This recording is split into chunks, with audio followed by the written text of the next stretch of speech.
Magandang araw mga idol, kumusta na kayo? Ngayon ngay magpe-prepare ako ng taniman ng upo. Ayan, maglilinis na ako.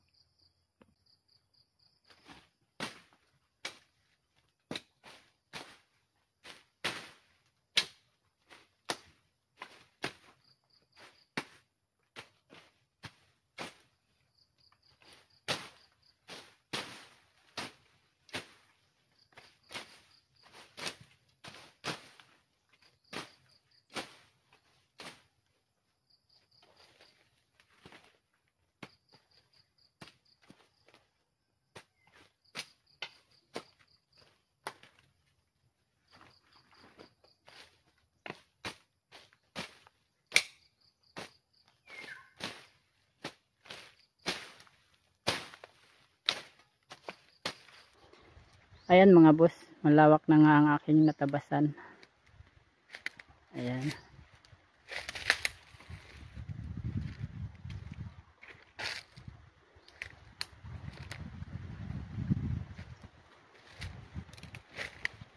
Piniprepare ko itong aking taniman ng mga upo.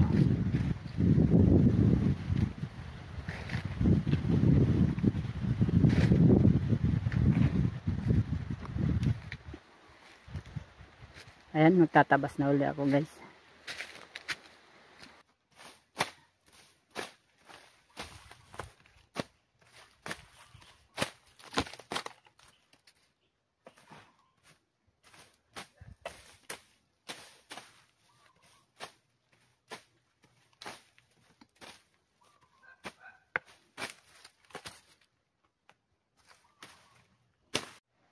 Ayan mga boss, tapos na nga ako magtabas. Kailangan ko na lang antayin ng mga 2 o hanggang 3 araw upang ito ay masunog. Ayan ang aking piniprepare nga na taniman guys. Ayan. Update ko na lang kayo guys pag magtatanim na ako ng upo. Salamat sa panonood.